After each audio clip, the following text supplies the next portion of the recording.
Thanks for tuning in to another edition of the Business Fun Podcast. It's me, Dave Wakeman, your host. My guest today is Drew McManus from UpStage. This was a great conversation, probably a long time in the making. It was awesome. I recorded it from the airport, so if the sound quality is not up to standards, blame it on me, not Drew. He is excellent. Before we talk about my conversation with Drew, though, check out my website. It's davewakeman.com. Make sure you pay attention to the shop. I have added there's a whiteboard workshop there, which I do with individual organizations. You spend a day with me and your executive team or your sales team, your marketing team, figuring out a path forward. So that's one thing. But there's also a situational consulting offering that I put on there, and there'll be some workshops that are going up. I'm finally getting my act together there and putting things up there. So that's davewakeman.com. Get the Talking Tickets newsletter at talkingtickets.substack.com. That's my weekly ticket newsletter. Or if you're so inclined, you can also get my weekly strategy note at businessofvalue.substack.com. Check out my friends at Cover Genius. When this drops, you'll be able to see them this week, I believe, at the Ticketing Professionals Conference in Birmingham, England. Cover Genius will be there. Haley, Joe, all my friends. Ask them about CFAR, which is the cancel for any reason product that Cover Genius offers. It has been really sticking in my mind lately because when we were in INTIX in Seattle, we talked about refund protection rates and customer peace of mind as a way to help people get back to buying tickets or feeling comfortable buying tickets or feeling comfortable going to theater and sports and events. And what we found was that the Playhouse Theatre in Ohio is seeing about 48% of their customers take up refund protection. That's an incredibly big number. The most I had seen before that number was about 30%, 33%. 48% is half. I mean, it's crazy. It just tells you that peace of mind is just more and more important. So talk to Cover Genius, check out the CFAR product, and let me know what you think. So back to Drew. So we talked. I finally met Drew face to face at INTIX in Seattle. He showed me the UpStage product. I was like, "Come on the podcast. Let's talk about this thing." Drew had a blog for a long time. We talk about his blogging career. We talk about expectations of the industry. We understanding the customer. Drew has an idea that he offers up, and I make him define it for me, called one size fits none. We talk about trends and changes. We talk about where he finds his ideas. We even get a plug for his wife, Holly, who does some exceptional work. And if you don't know who she is, you should check out Drew's wife, Holly.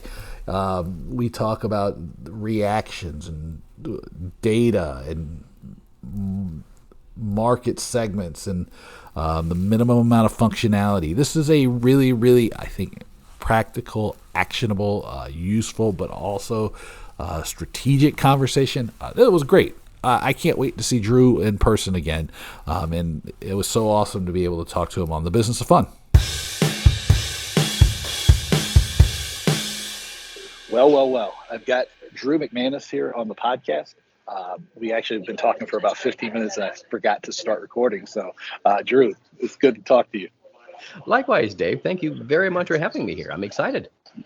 Oh, this is going to be great. Now, because I just told everybody how much of a knucklehead I am, we were talking about framing questions and asking the right questions to solve problems. And it came out of a conversation about, like, somebody was asking, are the arts dying? Is classical music dying? And I said, well, it's not really the right question, because you would have to ask the question of sports and entertainment and all these things. It's like, well, how do they evolve to meet the moment we're in right now? And you were about to make a really smart point, so I want to jump in right there. And we're like no preamble, we're going right for it. Yeah, I think it's a good place to start, because it does dovetail into the broader topic of the technology that serves those fields as well, whether it's sports or arts. It's not the right question to ask, because you do need to focus more on what are you trying to solve for your patron base, your customer base, or how are you relevant for them? And it is that relevance question that is kind of at the core of where everything needs to go. Is too many businesses, whether it's commercial or entertainment side of things, tend to focus a little too much on themselves as opposed to what their core consumer really thinks once and what that service or experience means to them. And if you can't focus on that first, then everything you're doing is going to be more for yourself. And that's great if you have something that's popular at a moment, but it's not a great long-term legacy strategy, that's for sure. Well, okay, so this is good, right? Where we jump right in here, because when I do my workshops, it almost always comes up, and the frame I use is like, remember that you're not your customer. And I think that, at least to me, the challenge starts out is everybody wants a magic wand that they can use, some technology solution that they can wave across the air, and all of a sudden all the miracles go away. Or if they think that, hey, look, I love this esoteric 17th century opera, then everybody should, and if you don't, you're a moron. How do you start the conversation to get people to understand, look, the first step I need to do is take a step back, because at least to me, the arts, sports, any of these things are as relevant as ever. It's just that you have to realize that people might be experiencing life in a different way, and not maybe, they definitely are. And that's the challenge, is to meet them where they are, not where you want them to be. Meet them where they are. That is perfect. And I have a one-to-one example for this. When we started developing our ticketing CRM, UpStage CRM, we started with 9 months of user research before we started writing any code whatsoever, really, at least meaningful code. We started with the ticket buying experience. We did not start with what admins need to do and want to do. We started with the buyer. So we took a reserved seating scenario. We created 3 different user groups. One of them was your core user groups, people who are your regular ticket buyers. They know your system, they know what you're doing, and they're comfortable in that environment, and they're comfortable using the systems that already exist. Then we had what we called infrequent ticket buyers, people who buy maybe 1 to 2 tickets a year and have gap years between purchases. And then the third group were complete newbies. With inside of each of those, we had at least one representative from every age group, if you're familiar with Google Analytics, defined by the the GA age groups, and then as much diversity past that socioeconomic that we possibly could put into each group. And there were no shocking surprises from the fact that core ticket buyers wanted a very different buying experience than infrequent and newbie buyers. Correct. So the challenge is, how do you put something together that meets all of their needs? Core ticket buyers wanted to be dropped right into that map experience. They know the seat they want. They just want to go grab it, stick it in the cart, and try to get through that, unbearably long checkout process because they're used to it. Yeah. Whereas the other folks don't. They're not familiar with the hall. They don't know what the seats are like. They have lots of questions. It's all overwhelming. And we were looking for improvement in conversion with each iteration of our study.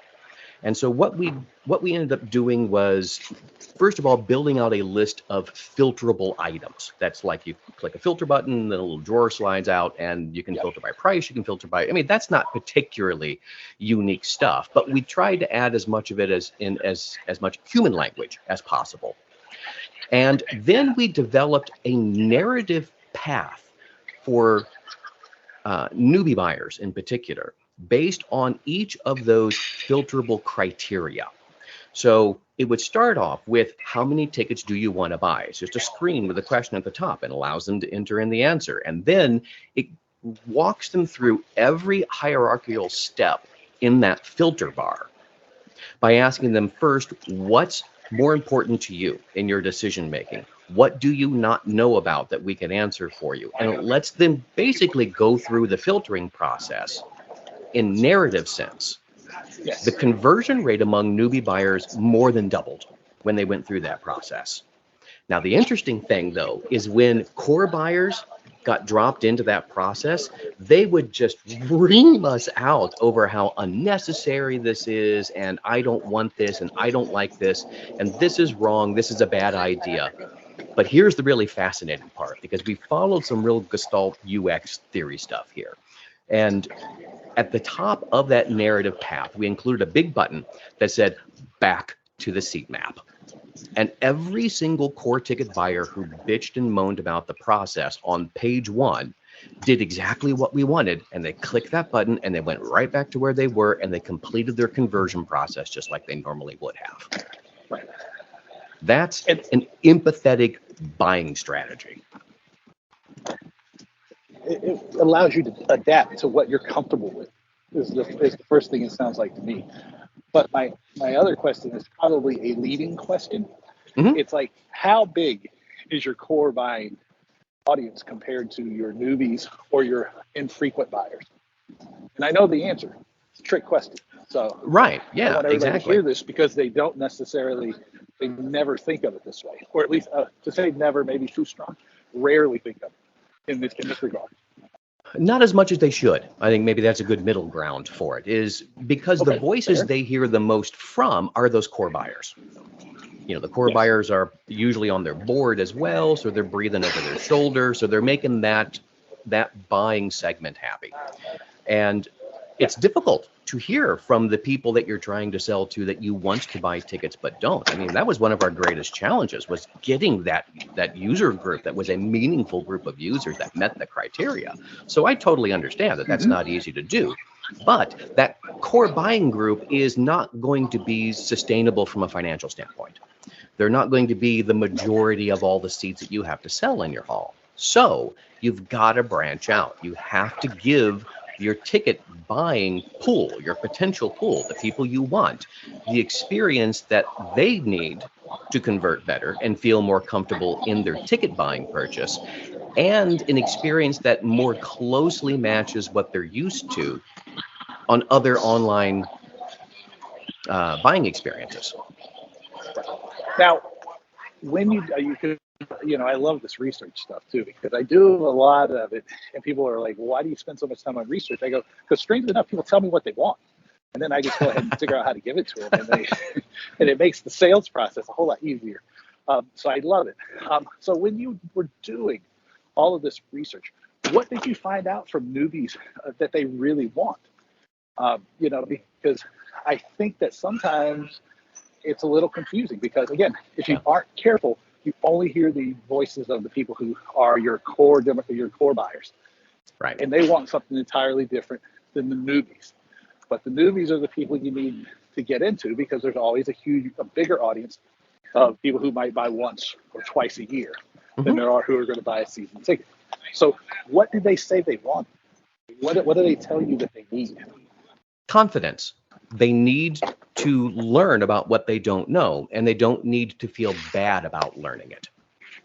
There is this artificial environment of shame that's built into the arts and culture environment, where if you don't know snootiness.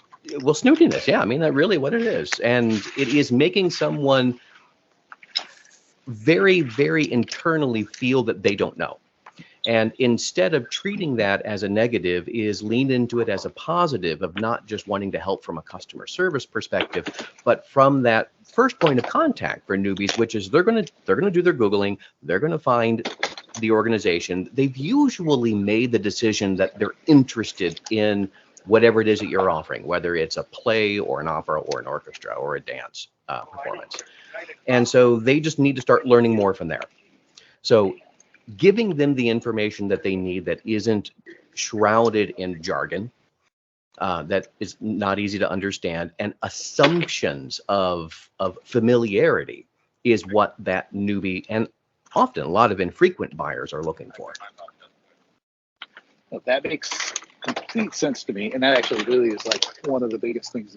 People, they want it simple. They want to understand what it is they're getting, and they really want the confidence to know that they're not making a bad decision. That's at least what my research tells me a lot of times. Bingo. That's across concerts. It's when I deal with the theater. It's when I deal with sports. It's everywhere. Even if I do consumer products, it's all the same. People just really they want to know that they've made the right decision. It's confidence is probably the biggest thing. But yes. Let me back up here too, because we talked about a lot of understanding the customer. What was the foundation? What was the hypothesis of your CRM system that you developed? When you started out, what made you get started? Well, I've owned a web development service since 2010. And so we've worked with a lot of other systems out there. So we know what has been available. And I've been an arts consultant for over 25 years. And so I've seen it from the strategic level, from the board level to the marketing level, and how all that funnels into ultimately the online experience, both from an admin, the CRM perspective, and the front end ticketing component. But you know what honestly really triggered me to start moving in this direction? About 10 years ago, 2015. Someone you and I both know, and I'm not going to call them out here, but I wrote this article if someone wants to go find it. It's from January 20th, 2015 at adaptistration.com, that they were talking about the subscription model, and that the subscription model's not dead, and you need to really hang on to it the way you've been doing it, and you just need to sell it differently. And I responded not with addressing that issue, because the title of the article is called "To Subscribe or Not to Subscribe." That's not the question. The question that should have been talked about back then were the limitations that the software had on doing anything except that option. Even back then, doing something like a choose your own package was next to impossible. Selling voucher packs, forget it, that didn't exist anywhere.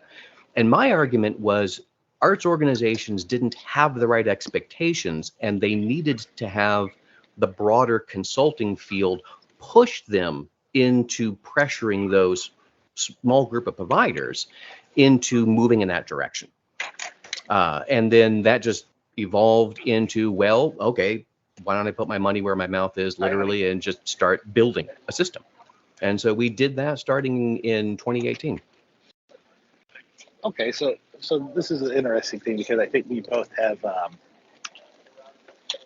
somewhat similar experiences within the industry on this idea, which you talked about. The organizations haven't had the right expectations, and that the challenge is trying to get these small group of consultants to push towards better answers, better questions, better solutions. My question, how do I want to put this? I can put it like a joke, which is probably the way it's going to be intended. But I know that they haven't necessarily been successful. I go, but how do we even get people to start thinking about things from a different point of view? Because that's what seems like the failure. The failure to me in most cases is the failure of imagination. And it's a failure of imagination built upon the idea that everything's going to be the same as it ever was. Right. So how do you change that conversation? Because, again, I know that both of us probably have spent far too much time attempting to do that over the years. Well, that's exactly the right question to ask. And I think a lot of it comes down to, you have to move past visioning, because it's great to sit down and navel gaze in a positive way of saying, here are the things we wish we could do, that we see that Amazon provides or Apple provides as far as a customer buying experience. But if you can't get past the visioning stage, then that gets frustrating, and it's only so good anyway. Our goal was, when we set out to build UpStage, was to move past visioning. You have to provide the capacity with a minimum amount of functionality that's going to bring to reality a lot of the stuff that everyone's been talking about, from their wish list, from vision to practical application.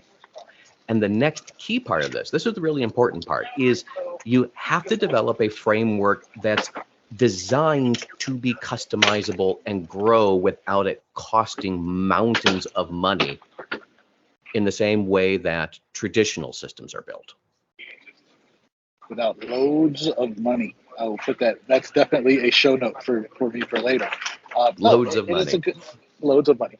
But it's a good thing. It's because I think from the organization side, and this I hear again, it doesn't matter if it's an arts organization, if it's a sports organization, they all seem to have this fear that they'll make a decision with their consultant or their service provider, and then the service provider or the consultant does the bare minimum. I'll give you a strange example.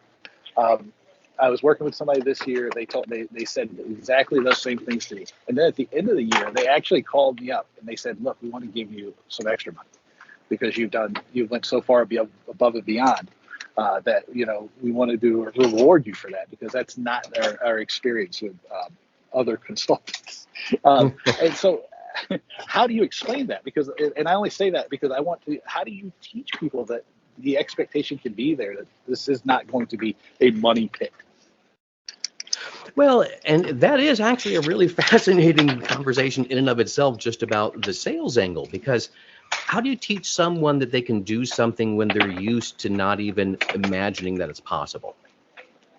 On a very technical sense, you have to avoid being overly geeky about it, because, one of the main differences on the code side of things that allows us to be able to do this is we've built the entire framework out on on a DynamoDB, which is a dynamic database system inside AWS, where most other systems are built on a SQL-based database system. The main difference that you have to understand between the two of those is it's easy and flexible for something in a dynamic database to add something like customization or make small changes and tweaks, where that's much more time consuming to do on a SQL-based system. So understanding that the underlying framework is there, first and foremost, and then getting people to look at the way that they use their data differently. And here's the example that I've been using recently in sales is, I don't think it's any surprise we're coming back to subscriptions again, so brace yourself. It's no surprise that fixed subscriptions are a lot less popular. There's that study that JCA Arts just came out with, which is really helpful, that shows there's a big dive in fixed subscription sales. But even choose your own subscription packages have taken a dive. Not as much as fixed, but they're still down. Where demand exists are in true flexible subscriptions, which even defining that is important now. A flexible subscription doesn't require someone to select the date of an event they want to attend at the time of purchase. You're basically selling packages of ticket vouchers. That's what it should be. When we built our system, we did something like vouchers. We took that benefit and turned it into a specific product. So you create a voucher product, you add individual ticket vouchers, you can put limitations as to what events and they're eligible for and which ones they aren't. You could even set a maximum dollar value. So if somebody applies it to a ticket type that's more, it acts as a coupon as opposed to losing money on it. And then you just add that voucher product to a ticket package, a subscription product that you just basically sell the voucher. But you can take that exact same voucher product and you can add that to a fixed or a choose your own subscription as an additional benefit. You can attach it to a membership program and sell it there. You can attach it to a donation and make it as a minimum $2,000 donation. Then you get this voucher product that goes along with it. Is instead of looking at it as something that has to be attached and never removed from another product type, is everything needs to work with everything. Everything, everywhere, all at once. Since that's a popular movie right now. That's our approach. But that's what it needs to be, because again, you talked about it earlier. It's like, well, people have expectations that are built upon their buying experience from Amazon or from, buying, God forbid, I'll put myself on the spot here, going through the sneakers app on Nike. Like all of these things. And I think it's just like you have to always be willing and able to put yourself in the feet of the customers and understand that like what you consider value is irrelevant. What they consider value is that's the goal, because they're the ones with the money that are paying all of us to continue to do these jobs. And and it's very gosh, if I can achieve just that, when I get like a bulk of people to just go, hey, look, my opinion doesn't matter.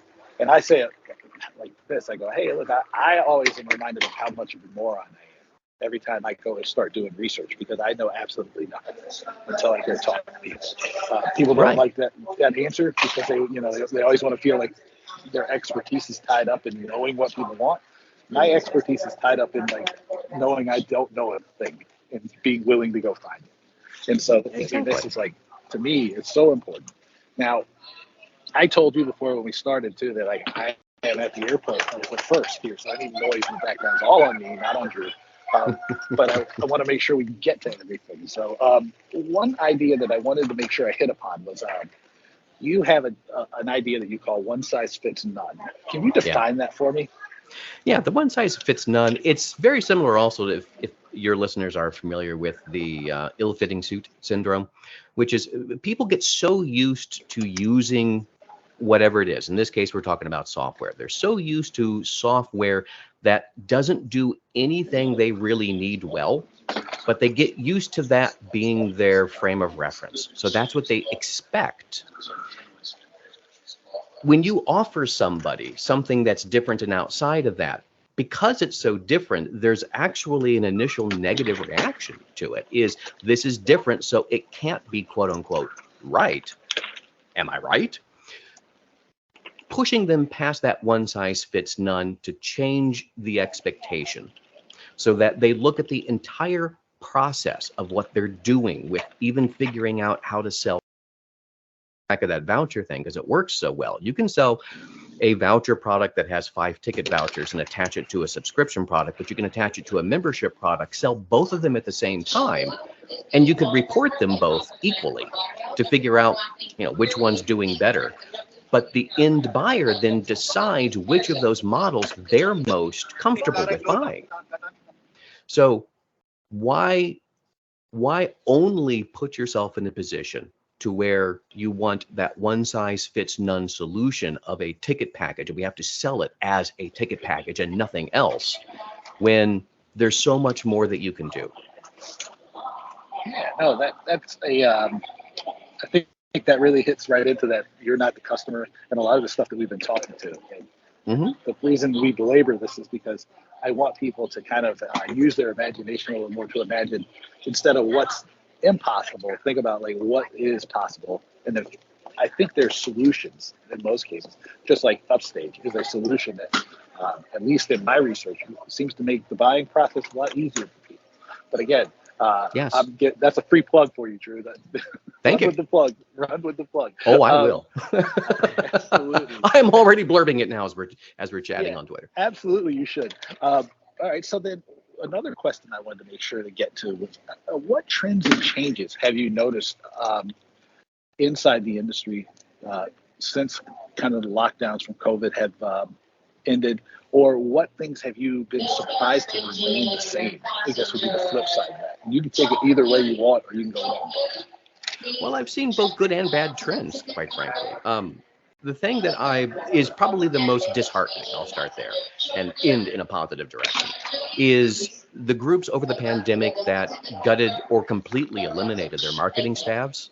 Mm-hmm. And, Colleen just came out with that great post not long ago that was doing some research into just how much more trouble those organizations are having at trying to reacquire even their core audience because they just lost contact. Because shocking, it happens when you don't have a marketing and communication staff. Right. And those that actually looked at their digital presence as sort of an online safe room, and they just fled into it and they locked that door, and they just kept pumping out as much, engagement as they possibly could, and experimented and found success and failure with what they were trying to do. And those that learned what was good and could continue once regular activity resumed are, I think, the ones that are showing the most positive trends right now. Because they're not just returning to business as usual, but it's business anew. Here's the stuff we learned that was smart, that we probably should have been doing but didn't, but now we are, and now we're incorporating that into the fabric of who we are. And just so I can highlight this point, because the companies that spent money on marketing and continued to market, they're doing a better job now. That is true in any recession or economic challenging time we're going to have now. It has 100 years of data to back it up. It's like, if you can afford to continue to invest money in your advertising and your marketing through a downturn, you will come out better on the other end, right? But it really requires a pet topic of mine, which is being less of a moron about the way you market and sell your products. But that's a different conversation. but that's okay. That rant gets done here all the time. Okay, so what about the good stuff? Because we need to end on the high note, Drew. We can't just kick you in the shins and say you should have been marketing. That's my job. Oh, absolutely. Well, the high note is there are options out there. You aren't locked into the same ill-fitting suit that one size fits none syndrome. I mean, we're trying to inject that new, not just attitude and increasing the amount of competition in the field, but our hope is to also move the people who are our competitors to begin to try to catch up and approach that direction, so that the organizations who are locked into those systems for whatever reason they are, because it's not easy to move, we all understand that, that they'll begin to embrace more of these ideas, so they can really, in a meaningful way, be able to reach out to new audiences and not continue to cater to the same old crowd over and over again. I'm seeing much braver marketing material, especially along the lines of focusing on the benefit of the buyer. You and I have been talking about that throughout this conversation and even before it started, where, what's the benefit for them? Why should they be there? Be empathetic and find the value point for them. And that only is going to snowball in a good direction. Yeah, no, that's absolutely true. And it's, I don't know if we said it before or after we started recording. It's, but I spend so much time doing research because people tell me what they want to, what they'll give me their money for, and then I just go and give it to them. And I think that, again, this is like a research question. It's you go into the research with an empty head, and you just sort of like have a hypothesis, and then you figure out like how the answer is going to come.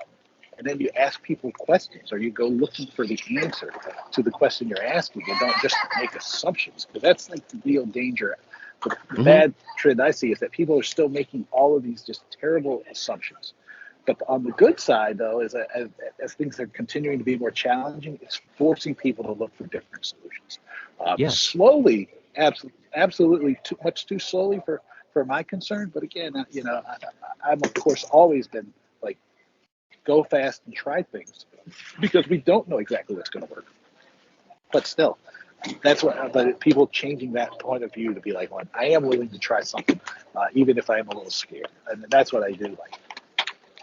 Absolutely. I mean, I think the more you and I talk and get to know each other, the more I think we're, business brothers from another mother kind of scenario. Yeah. No, it was definitely a true pleasure to see you in person and get the chance to hang out and talk. Likewise, that was definitely a highlight of my trip to Seattle. All right, so then one more question, and then we'll plug a little more business, and we'll plug all the Drew stuff. But where outside of opera and the arts do you get your ideas from? Because I know you and your wife, you especially Holly, she does a great job of like sharing stuff from all over the place. And I'm assuming it's just because of the nature of like all the incredibly cool things she does. But you also do incredibly cool things. So I'm sure that like she influences that, like you do it back and forth. But where do you get your ideas from outside of the arts and opera? Well, you just mentioned it. I mean, my wife and I, although we don't sit around and talk shop all day long, no, but we definitely talk about ideas. We talk a lot about bias, especially a lot of the research in bias that's been coming out lately. That's very popular. Human nature, how people buy, psychology. I get a lot of additional inspiration from the science behind UX and UI. So taking all the psychology that's been applied to buying habits and then applying that to design, to do it in a positive way, not just a manipulative way. That's where I tend to go to get inspiration and ideas now. Inside the field, I get a lot less inspiration than I used to, because, when you've been at this for 25 years, there are only so many times you can hear the same conversation over and over and over, and you need to get out of that hole. And you need to pop your head up and look around at these other fields. So I enjoy looking in those directions, and also as of recent, I've been looking into the field of like private equity investment and venture capital investment, what those investors see as value in a business, because that same idea and attitude needs to be applied to the people inside arts organizations, to how they value what they're selling to their customers. There's a lot to learn, although there are some things to be avoided as well. But for now, that's where I'm getting a lot of, my recent inspiration, let's say. No, the private equity, that's a good way of doing it, because I have a neighbor who is involved in a hedge fund. I don't know exactly what he does. I'm guessing he invests in stuff. And he asked me, we have conversations about, like, he tells me what the value is, or what they see the value is, and then I'm able to put the marketing eyes on it. And I think, like, just as a exclamation point on the entire conversation is, like, don't be afraid to challenge your thinking by going out to other places, because you absolutely should. Because just because you might not have or you won't have the budget of Amazon or Apple to spend on your marketing or your research, it doesn't mean that you can't take one or two of those ideas and put them into place. Because what I've learned is that just a small amount of market research, or you might even not have as much as you did, Drew, to put into research.